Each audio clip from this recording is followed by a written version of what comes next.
ሪፈረንደም ቢደረግ ይላል። ሪፈረንደም እኔ አልቀበልም።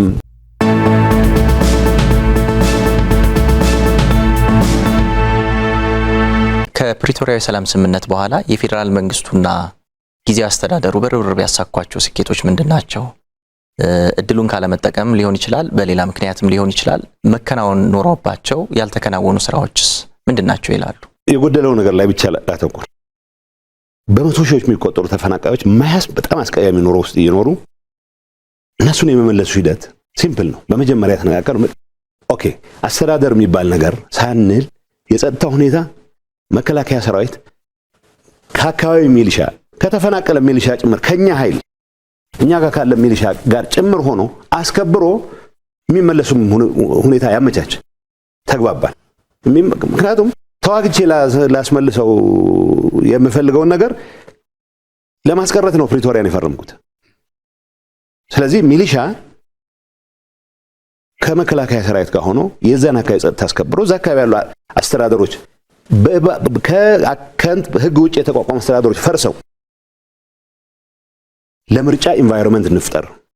አሁን ይሄ የዴፓርቲ ኤግዜክቲቭ ኮሚቴ የሚባለው አስተዳደራችን ይዘን ካልገባን ይላል። መጨረሻ ላይ ነው አስተዳደር ይዘን እንግባ በሚል ጭቅጭቅ ተፈናቃያችን እድሜ ልክ ማረር የለበትም። የመጀመሪያ የነበረው አሬንጅመንት በጣም ማለት በአንደር ሰርክምስታንስስ ፈጥነን ብንመልስ ኖሮ 2015 ላይ ብንመልስ ኖሮ ምርጫ ይደረጋል። ምርጫ ከተደረገ በኋላ የሚቋቋሙ አስተዳደር የኔ እምነት የኛ እምነት ጠንካራ ፖዚሽን የጊዜያዊ አስተዳደሩ አካል መሆን አለበት የሚል ነው። በሌላ በኩል አይ ፌደራል ያስተዳደረው ቢቆይና ሪፈረንደም ቢደረግ ይላል። ሪፈረንደም እኔ አልቀበልም። ሪፈረንደም ምክንያቱም ጊዜያዊ አስተዳደር እየመራው የሚደረግ ሪፈረንደም የሚል አቋም ያዘ። አቋማችንን ይዘን ግን በተፈናቃዮቹ መመለስ ላይ ግን ሙሉ ትኩረት አድርገን እንስራ ተግባባል። ምርጫ ቢደረግ እንኳን ወልቃይትና ጸገዴ እንኳን ጸለምት እንኳን አላማጣ ማይጨውም አድዋም አድግራትም ሽረም መደረግ አለበት የሚል አቋም አለኝ እኔ። ምክንያቱም የቆየ አስተዳደሩን ፈትሾ ህዝቡን የሚመስል መምረጥ መቻሉ ምንም ኃጢአት አለው ይላል። በዚህ ሰበብ 2015 አሳለፈን። 2016 ሪቫይዝ ያደረግነውን አሰራር ተከትለን ይሄ ኃይል አባከነ። ግን ፌደራል መንግስቱ አገልግሎቶችን ከመመለስ አንፃር ምናምን የሰራቸው ሚሊዮን ነገሮች አሉ። እነዚህ ነገሮች ማጉላት ለኔ በጣም የሚያሳምመኝን ነገር የሚያኮስ ስለሚመስለኝ ነው ኔጌቲቭ ላይ ማተኮር የፈለኩት። ማለት ስለራስህ አስተዳደር ሪፖርት ስታቀርብ የምታወጣው ነገር አለ። ባይዘው መጀመሪያ የተባለው ብዙ ነገሮች የተሰሩ ስራዎች ይሄንን ብለን መዘርዘር እንችል ነበር። ግን ያልተሰራው በተለይ ተፈናቃዮች ጋር ተያይዞ ያልተሰራው የበለጠ የሚያሳምመው። ስለዚህ ከዚህ አንፃር ነው እነዚህ ሰዎች መመለስ አሁን ምን ተረት ተጀምሯል። በግላቸው መመለሳቸው ስለማይቀር የሆነ አደጋ ከገጠማቸው እርምጃ እንወስዳለን የሚሉ ፎካሪዎች አሉ። ለምን ወደዛ እርምጃ ምን ሄደው ለምን አደጋ ይፈጠራል? መጀመሪያ በጋራ ሆነን ማለት ተስማምተን ነበር። አሁን ምነግርህ መጨረሻ ላይ ምሳሌ አፈጻጸሙን በሚመለከት አሁን ያለው የኢንተሪም አድሚኒስትሬሽን ኃላፊ የኔ ምክትል በነበረበት ሰዓት ሳይቀር ተግባብተን የመጨረሻው አፈጻጸም ላይ ኦልሞስት አይ ዶንት ኖ ኢሹዎች ሊኖር ይችላል 100% የሚባል ደረጃ ተስማምተን ነበር። ለምን አልተፈጸመም? ፌደራል መንግስት ላይ የማፈጥበት ጊዜ አክትሟል ነው የምልህ። ፓስት ላይ የሰራቸውን ስራዎች አሁንም አሻጥሮች ካሉት ኦኬ መባል ባለባቸው እንላለን። በተግባር ግን ይሄንን ፈጽም ብለን ተግባብተን ያልተፈጸመበት ነው። አሁን የጎል ፖስቱ እየተቀየረ አሁን መሆን ጀምሯል። የእንትን ዕውቅና ካልሰጠኸኝ ይሄን አደርጋለሁ፣ የእንትን ዕውቅና ካልሰጠኸኝ ገለጋ እሰራለሁ፣ ይሄን ካላልክ ወደዚህ ነው የተወረደው። ለኔ ሪግሬት የማደርገው ተጭኜም ጉልበት ተጠቅሜም ለምኜም ጸልዬም መስተካከል የነበረበት ከፌደራል መንግስቱ ጋር ሆነን የጀመርናቸው ተፈናቃይ መመለስ፣ ተፈናቃዩ ራሱን እንዲያስተዳድር ማድረግ፣ እዛ አካባቢ የነበረው ደባል አድሚኒስትሬሽን እንዲፈርስ የማድረግ ስራ ሳንሰራው ጊዜ ባከነ ነው። እሱ ላይ ነው የሚታየኝ ወደ ኋላ መመለስ ነው። የፈረምን ማግስት እናንተ ላይ ዛቻ የሚያደርጉ ሰዎች ነበሩ። እንደውም እኮ አትሄዱ ብለን ነበር። አሁንማ እንደውም እኛ እንሻላችኋለን ከኛ ጋር ስለፈረማችሁ አዲስ አበባ እንወሰዳችሁ ወይዚው ቆዩ እንጂ የሚል ነበረ። ሲፈልጉ መቀሌ ሲደርሱ እንመታለን ካልሆነም እነዚህ እናደርጋለን የሚሉ አይ ቲንክ የፕሪቶሪያ ስምምነትን ከልባቸው ያልተቀበሉ ኃይሎች ሲጀመር ነበሩ። ሁኔታው አንፖፑላር ስለሚሆን አይ መዋጋት አለብን የሚል ሞራል ስላልነበረ ያደፈጠ ግን ከልቡ ያልተቀበለ ኃይል እንደነበረ እናውቃለን። ሁለተኛው ጊዜያዊ አስተዳደሩ ጌታቸውን ባይሆን ኖሮ እንዳይሳካለት ለማድረግ ያቀደ ኃይል ሲጀምር ስለማይቀበለው ስምምነቱን ጌታቸውን ባይሆን ያደናቀፍ ነበር ራሱ ካልሆነ በስተቀር። ራሱ ደግሞ ቢሆን ኖሮ አሁን ወደ መጣበት ይወስደው ነበር። አንድ እሱ ያለ ይመስለኛል። አሁን ፕሮፐርሊ ያመጣት የተፈናቃይ ጉዳይ ሁላችንም ያለው አሁን በጊዜ ታይም ቴብል አስቀምጠነው የነበረው ትጥቅ መፍታትን ነበር በስምምነቱ ዋላ ናይሮቢ መጨመር ነው። ግን ጎልቶ የመጣው በኋላ ከሂዩማኒቲ አንፃር ተፈናቃይን መመለስ ነው። ሰው እያረሰ ቤቱ እያመረተ ቢያንስ ከድንኳን ወጥቶ የሚኖርበት ነገር እንፍጠር የሚል ነገር አቲንክ 2015 ሚያዝያ አካባቢ ነበር ያልነው። 3 ወር ይቀረናል የዝናብ ጊዜ እንዳይባክን እቺን ጊዜ ይጠቀም ተባብለን ከዛ ለአደጋ መከላከልና ዝግጁነት እህል እንዲያዘጋጅ ድንኳን እንዲያዘጋጅ ቤታቸው የተጎዳባቸው ካለ ቶሎ ማደስ እንድንጀምር እቺን ክረምት ሰርቶ ይብላ ቢያንስ የራያና ጸለምት ወልቃይት ደግሞ ቀጥለን እንግባበት ብለን ነበር ያልነው። እንዳለው ሄዶ አፈረሱት። መጀመሪያ የሚሊሻ ኢሹ መጥቶ ነበር። ይግባ ሚሊሻ አርሶ አደር ነው የያዘው መሳሪያ የግሉ ነው። ነባሩ ሚሊሻ ይቀመጥ አደሱም ይምጣ የሚሊሻ ጉዳይ ለምን ያጣላል? ከዛ ትንሽ ቆይ ሰራዊትም ታጥቆ ካልመጣ ለሱ አይቻልም የሚል ጊዜ ወሰድን። 6 ወር በዛ ባከነ። ትንሽ ቆይቶ ደግሞ እንደገና ከ2016 ላይ ያመጣ ነው ታስታውስ እንደሆነ አንድ የተወሰነ ጊዜ እኛ ለና አብርሃም ጋራልታ ፕሮጀክት ለና የመጣን ጊዜ እስከመጣንበት ጊዜ የነበረው አይ መከላከያ በዚሁ ሪፈረንደም አካሄደዋለሁ ብሏል የሚል የውሸት ትርክ ተቀባብለው ኢንክሉዲንግ አሁን ታደሰም ያለበት ላይ ወስደውት ተቀመጡ። መከላከያ መቼ ነው ሪፈረንደም ላድርግ ያለው? ማን ስልጣን ሰጠው? መከላከያ ተልእኮቹ ሰው ሲመለስ ጸጥታ ማስከበር፣ አስተዳደር እስከሚዋቀር ድረስ ሰላሙን ማረጋገጥ፣ ከዛ ለጊዜ አስተዳደሩ ደግሞ ሲመለጥ የራሱን ሚሊሻ ማዋቀሩ ስለሚመጣ በዛ እንወጣለን ወደሚቀጥለው ስራ ይመለሳል ያለው እንጂ በሚል ሌላ ጊዜ አባከኑት። ይሄ የሚታየኛውን ያለው አሁን ጎል ፖስቱን የሚቀይረው ሰው ተፈናቃይ መመለስ የሚል ነገር በአጠቃላይ ከተመለሰ የጊዜ አስተዳደሩ እንትኑ አከራካሪ ቦታ መልክ ከያዘ ከዛ በምን ማኩረፍ ይችላል? ቢኮዝ እሱ አንደር ሂዝ ሊደርሺፕ ነው የሚሳካው። ይሄን ስለሚደረግ በእያንዳንዱ ስቴፕ እንቅፋት ተፈጥረና ባለመሳካቱ ተከሳለ። ለምሳሌ ሁለት ነገር ማንሳት ይችላል። አሁን በጣም መሬታችን ተያዘ ብሎ በጣም የሚከሰው ሰው ያዘ ወደሚለው ሰው ነው እየሄደ ያለው። የሚዘረፍ ወርቅም ከሂውማን ትራፊኪንግ የሚገኝ ገንዘብም ኤኒቲንግ የሚገኘው የሚሄድበት አቅጣጫ ይታወቃል። አብሮ እየደወለተ ብሎ ግን መሬታችን ተይዟል ደግሞ ብሎ ሚዲያ ሲያገኝ ይከሳል። ተፈናቃይ እንመልስ ሲባል ተፈናቃይ በወታደር እጄ ካልገባው ብሎ ሆን ብሎ ያደናቀፈው ሰው ተፈናቃዮቻችን እየተሰቃዩ ነው ይላል። ተፈናቃይ መመለስ ካለበት 2016 ላይ ነው። እንዳይሳካ ደግሞ ይታወቃል። ያስቀመጣቸው ሰዎች ጋር ጌታቸው ጋር ካለ ግምገማ አይሆንም እንጂ እኛም ስንገናኝ ሁሌ የምንለው መጨከል ላይ አልሰራ ያለውን ሰውዬ ኦኬ አትሰራም ዞር አድርገ ፈቃደኛ የሆነ ሰው ተከተ መሄድ ብንችል ኖሮ ይከር ይሆናል ጠቡ ግን ይለይለት ነበር ነው። አሁን ተፈናቃይን በተመለከተ የተስማማነው ስምምነት እነሱ ያላቸው ጥያቄ በጊዜ አስተዳደር ስር ሆኖ ሪፈረንደም አይካሄድም የሚል ነው። ኦኬ ተስማማን። ትግራይ ውስጥ ምርጫ ተካሄዶ ህጋዊ መንግስት ሲኖር ያኔ እልባት ያገኛል። ቢኮዝ ባለፉት 30 ዓመታት እንደዛ ስናረግ ነው ነው አስተዳደር አለ፣ መንግስታት አሉ፣ ፌደሬሽን ምክር ቤት ይመጣል፣ ህዝብ ይዋያል፣ ሪፈረንደም ያካሂዳል፣ ወደ ወሰነው ይሄዳል። ሲወስን ሁሉ ጊዜም ሁሉም ኤሊት ይደሰታል ማለት አይደለም፣ ግን የህዝብ ውሳኔ ይከበራልና እንደሱ እንደዛ አለ። ሁለተኛ የነበረችው ጥያቄ ኦኬ ተፈናቃይ ከተመለሰ በኋላ አስተዳደሩ ከተዋቀረ በኋላ በጀት እንዴት ይሄዳል፣ በማን በኩል ይሄዳል የሚል ነበር። እሱ ላይ የራሳችን ምልከታ ነበረን። ምን አለን? መጨረሻ በሚሆነው ጉዳይ ላይ ስንከራከር ዜጎች ወደ ቤታቸው እንዳይመለሱ ከምናረጋቸው መጀመሪያ ይምጡ፣ ሰርተው ይብሉ፣ የራሳቸው አስተዳደር ይኖራቸው፣ ቀጥሎ ዕጣ ፈንታቸውን በተመለከተ የሚወስኑት እነሱ ስለሚሆኑ እየበሉ ስለ ቀጣይ ዕጣ ፈንታቸውን ለመነጋገር ይችላሉ። ድንኳን ላይ ሆነው ግን በእነሱ ስም ለምንከራከራለን ቤት እናምጣቸውና ወደፊት እንነጋገርበት ተባለ። ይሄን ያደናቀፈው ኃይል አሁን አንደኛ ባንድ አድርጎ ይወስደዋል።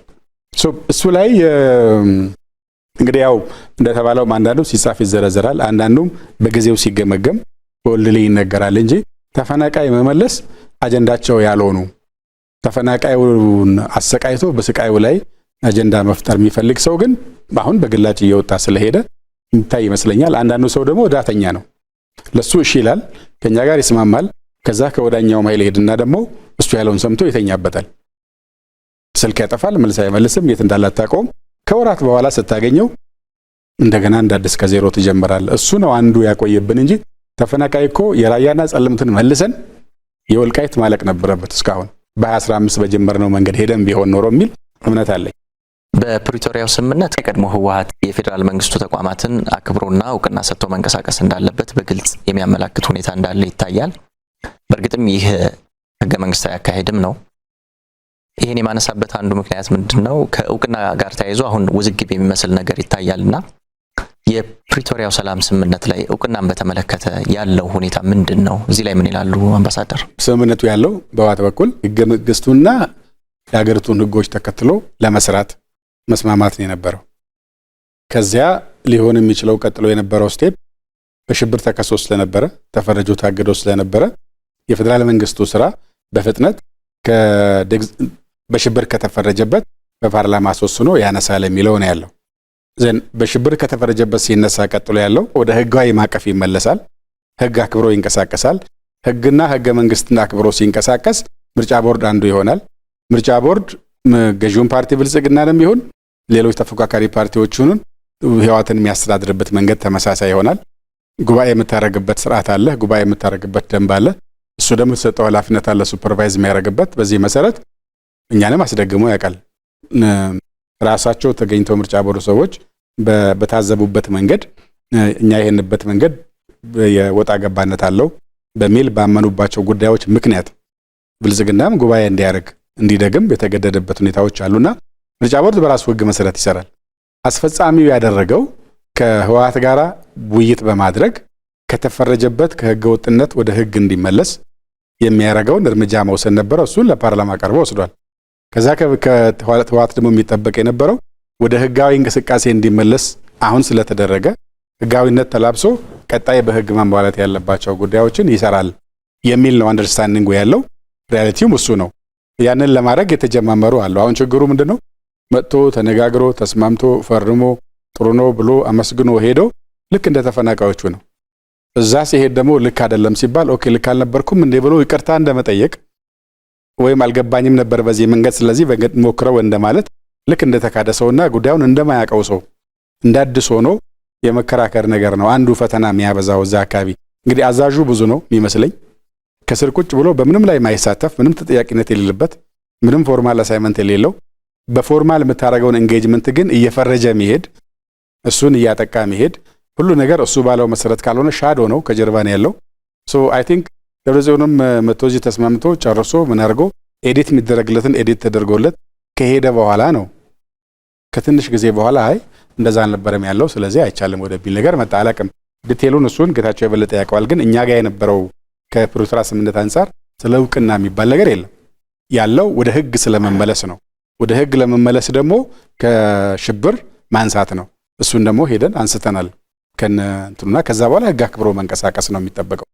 ምንድነው መሰለ የህወሓት እውቅና ማለት ዲሊስት ይደረግ ህወሓት በሽብር ሊስት የነበረው ሊስት ዲሊስት ይደረግ ተባለ። በዚህ ጉዳይ ተስማምቶ ሄደ። ዲሊስት ሲደረግ የኔ እምነት አውቶማቲካሊ መንግስትም ስለማይቋቁም ወደ ስርዓቱ ይገባል ነው ወደ ምርጫ ቦርድ ስርዓት ክላሪፋይ ለማድረግ እሄዳለሁ ያለ ሊቀመንበር አለ። ክላሪፋይ ተደርጎልኛል ስለዚህ ችግር የለውም ወረቀት ጻፍ ተብያለሁ ልጻፍ አለ። ምንድነው ጻፍ የተባለው ብዬ ጠየቅኩኝ።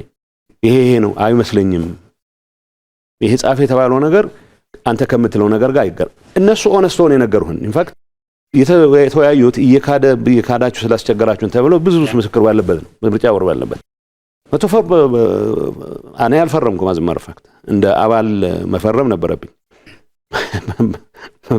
በሆነ ወረቀት ብቻ ፊርማ ተፈርሟል ተልኳል ተባለ። ስለዚህ ወደህ ከተመዘገብክ በኋላ ፈለክም አልፈለክም በዛ ህግ ነው የምትገዛው። ሰው በዛ መሰረት ጉባኤ እናደርጋለን ሲባል በ15 ቀን ምዝገባ ይሰጣችኋል ተብሏል። 15 ቀን ተጠበቀ ተሰጣቸው ወረቀት ይዘው መጡ። ሰው በዛ ህግ መሰረት ነው የምትገዛው። ይሄ ለዚህ ግሩፕ እንዳለው ግን አንዱ አምኖ ይሄድና ሌላ አለ ተጠያቂነት የሚፈራ ኃይል አለ። ድንገት የተረጋጋ ሁኔታ ከተፈጠረ በተለየ መልኩ ጎዳለሁ ብሎ የሚያፈል ከግርግር ብቻ እንደሚያተርፍ የሚያምን ኃይል አለ። በስርቆት በሌላ አይነት ወንጀል የሚጠረጠር ኃይል አለ። እዚህ ውስጥ አንዳንዱ በቅንነት ፖለቲካሊ ይሄ ቁም ነገር መስሎት ወይ አንዳንዱ ከገሌ ጋር ተደጋግፌ መንግስት ድንገት ብገፋው ይወድቅልኝ ይሆናል ብሎ የሚያስብ አለ። እኔ ቢወድቅም እዚህ አካባቢ ደርሽ ማለት የለብንም ባይ ነኝ። እኔ ምን እንሰራለን? ብዙ የሚገነባ ጉዳይ አለን። ያጠፋ ነው ነገር የሚካስ ጉዳይ አለን። አሁን ሬድዋን አጭበርብሮናል፣ ጌዲዮን አጭበርብሮናል ማለት ይችላል። እንዴት ብሎ ይችላል? ተስማምቶ የመጣውን ነገር እነዚህ ሰዎች አንተ በቃ ድንገት ሌላ ፈተና ሊገጥምህ ስለሚችል 10 መውደቂያ መንገዶችን እናዘጋጅልህ ብለው እንዲያዘጋጁለት ነው የሚጠብቀው። እንደሚባለው ሰፊ ልዩነት ስለነበረ ነው ወደ ጦርነት ገብተን ያንን ለመፍታት የሚያስችል አሰራር ጀመርን እንጂ መተማመን ደረጃ ላይ አልደረስንም። መተማመን ደረጃ ላይ ካልደረስን መተማመን የሚያጠናክሩ ጉዳዮች ነው፣ ሞር ኮንፊደንስ የሚፈጥሩ ጉዳዮች ነው መስራት ያለብን። እሱን ለመስራት የሞከረን ኃይል በባንዳነት ትከሳለህ። እኔ እንደ ጊዜው አስተዳዳሪ እዚህ ከተማ መጥቼ ጠቅላይ ሚኒስትሩን ካገኘሁት ጊዜ በላይ እነዚህ ሰዎች ጠቅላይ ሚኒስትሩን አግኝተዋል።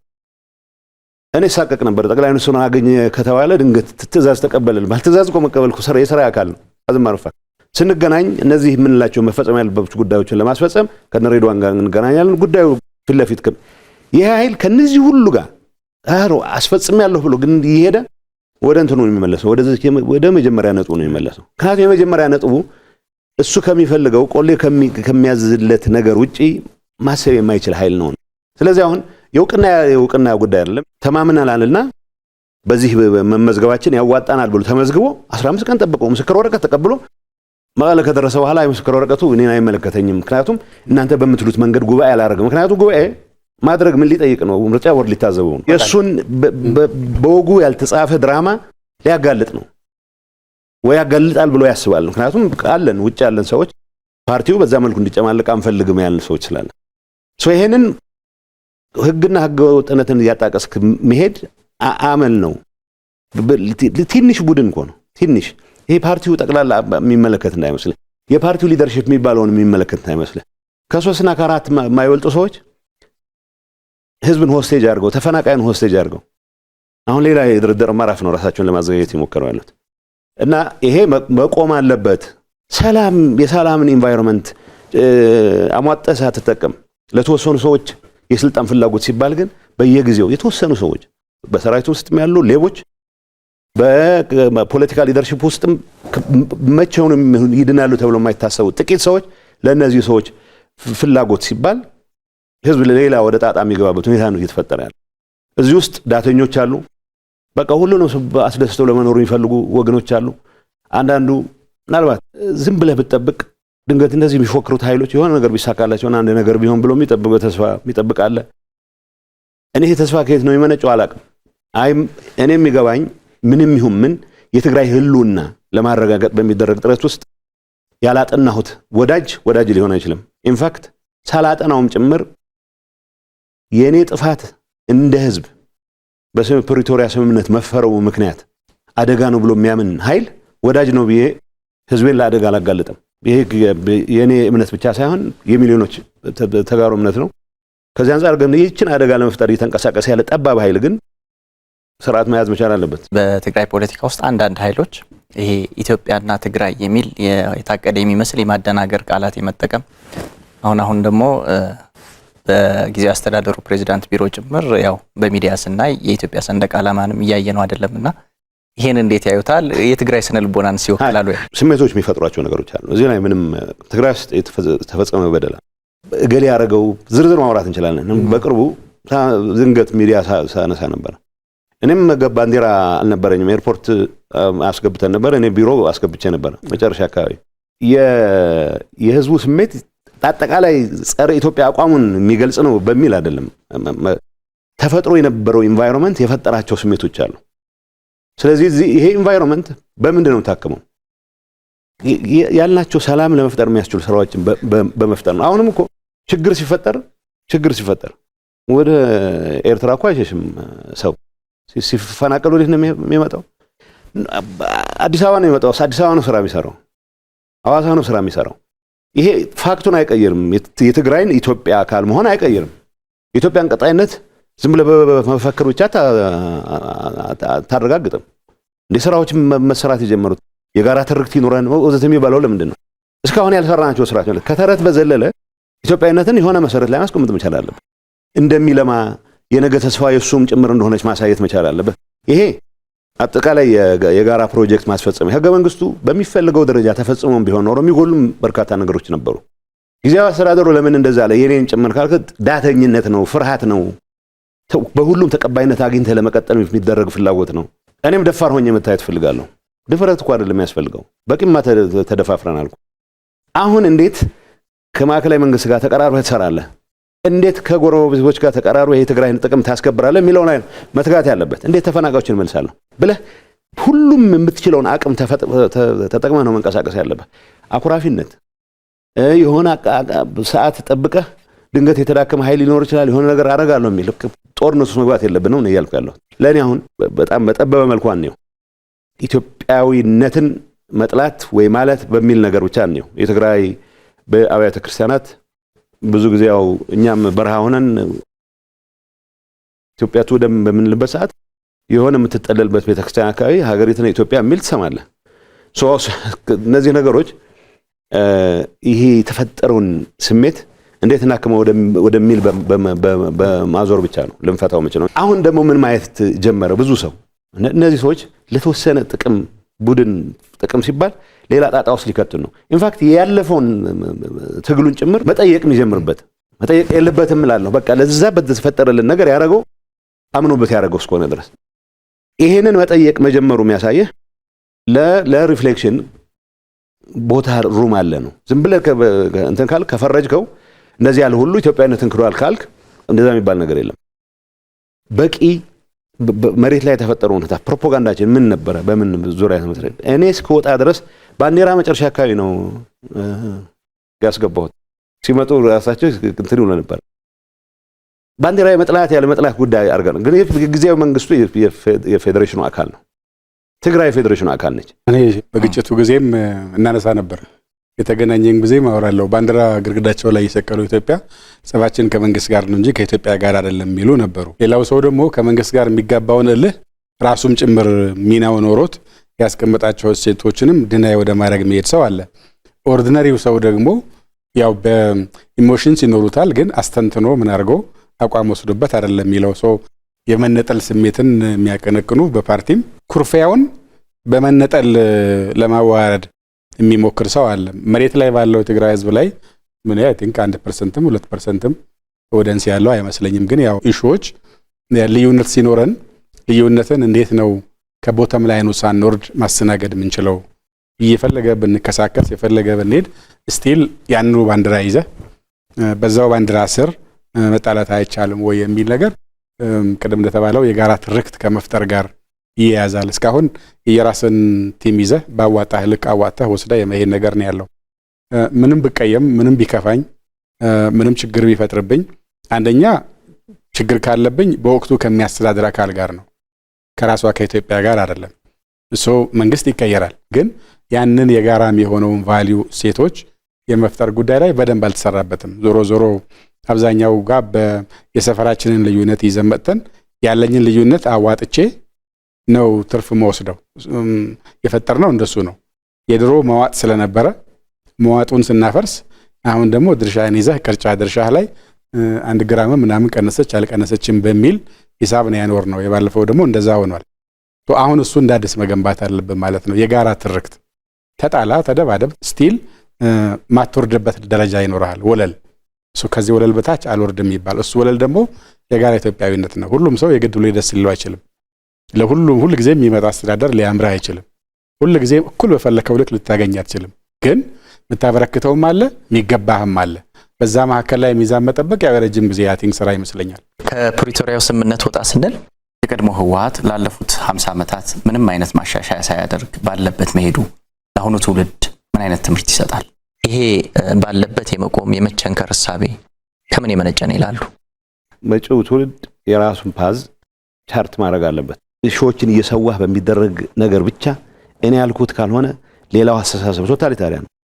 ቤተክርስቲያን መቆጣጠር የሚፈልግ አስተሳሰብ፣ እድር መቆጣጠር የሚፈልግ አስተሳሰብ ህወሓት ስላደረገው ሌላ ፓርቲን ቢያደርገው ስህተት ነው፣ አይሆንም፣ ተቀባይነት የለውም። ለኔ ወጣቱ ይሄን ሳይክል ብሬክ ማድረግ አለበት። የህወሓት ቀሳውስት ነን የሚሉ ሰዎች አሉ። ቅስናውም የላቸው ቅንነቱም የላቸው። ግን እኛ ያልነው ካልሆነ በስተቀር ብሎ አንድም የሚያቀርቡት ሐሳብ የለም። ባይዘው ተፈናቃዮችን ለመመለስ ያመጣው ነገር ስህተት ነው ከሚሉት በስተቀር ተፈናቃዮችን ለመመለስ የሚያስችል የሚባል ፕላን የላቸውም። ፕላን የላቸውም ብቻ ሳይሆን እንዲመለሱም አይፈልጉም። ከነዚህ ሰዎች ጋር ህወሓቱ ሆኖ መኖር ራሱ በጣም አስቀያሚ ነው። ወጣቱ ኦልሬዲ ጀምሮታል እኮ ይሄ ዝም ብሎ አጋጣሚ አይደለም። ጌታቸው ስለመራው ስላልመራው በሚል አይደለም። ሌላ አስፒሬሽን ያለውም ይሄ መንገድ 50 ዓመት ሙሉ አጥፍቶናል የሚል መጽሐፍ መመራመር የሚችሉ መሪዎች እስከመሩት ድረስ ይነሱም ከነ ብዙ ጉለቶቹ በአሁን መሳደብ ብቻ የትግል ስትራቴጂ አድርገው የያዙ ከተቻለ ደግሞ የተወሰነ ነፍጥ ተነስቶ አንድ ነገር ካላደረግን ብቻ የያዙ ሰዎች ይዞ በቀረበት ሁኔታ የወጣቱን አስፒሬሽን ሊያሟላ አይችልም። የሆነው መሆን ያለበት ወጣቱ የራሱ ባለቤት መሆን መቻል አለበት። አምባሳደር እንደዚህ በተለይ በፓርቲዎቻችን ውስጥ የውስጥ ለውጥ እንዲህ የመታገል የውስጥ ለውጥን ያለመቀበል አይነት እንቅስቃሴ አለ፣ በራስ ያለመለወጥ አይነት እንቅስቃሴ አለና ይሄ እንደ ሀገር ምን አይነት ችግር ፈጥሮብናል? ምንድነው የሚሆነው? አንደኛ ሰው ራሱ ያድጋል። እኔ የዛሬ 10 ዓመት የዛሬ 20 ዓመት የዛሬ 5 ዓመት የዛሬ ዓመት የነበርኩት ልሆን አልችልም። ከሆንኩ ተቸንክሬ ያለው ማለት ነው። እና እንስሳት እንኳን ራሳቸውን ያድሳሉ እኮ አትሊስት ቆዳቸውን ይቀይራሉ። የሆነ ቦታ ትላንት የሆነ ቦታ ያደረሰ ዕውቀትህ፣ አቅምህ፣ ችሎታ፣ እይታ የሚቀጥለው መሰላል ያወጣ የሚቀጥለው መሰላል መውጣት የምችለው ከሚቀጥለው መሰላል ጋር ሊያዛምድ የሚችል አዳዲስ ሐሳብ ለመላመድ ስትሞክር ነው። እንደሱ ደግሞ ከሆነ ከያስከው የተወሰነ የምትሸርፈው የምትከረክመው መኖር መቻል አለበት ከራስህ ጋር ነው ይሄ። ሁለተኛው ግን እንግዲህ የተወሰነ ዓመት ጋር ስትደርስ አዲስ ትውልድ ይመጣል። የዛሬ 25 ዓመት የነበረ ህፃን የነበረ ሰው የተወለደ ሰው አሁን 25 ዓመት ሲሞላ የፓርቲ መሪ መሆን ይችላል። እኔ የፓርቲ ሊቀመንበር የነበርኩት በ26 ዓመቴ ነው። ከኢህአዴግ ውጭ አትሊስት ተቋሚ በነበርኩ ጊዜ ያኔ ጌታቸውም ኢህአዴግ ስላልነበረ ችግር የለም ሁለታችን ውጭ ነበርና በ26 ዓመት እኔ የፓርቲ መሪቻለሁ።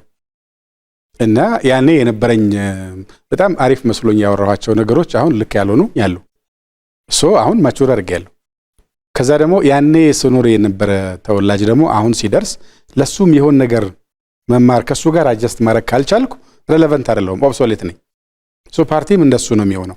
ፈንዳሜንታል ሲኖራሉ እሳቤ ፈንዳሜንታል እሳቤዎች መዝለቅ ያለባቸው መሰረታዊ እምነቶች ከህዝብ ጥቅም አንፃር ከሀገር ፋይዳ አንፃር መሰረታዊ ምሰሶ የሚባል ይኖርሃል።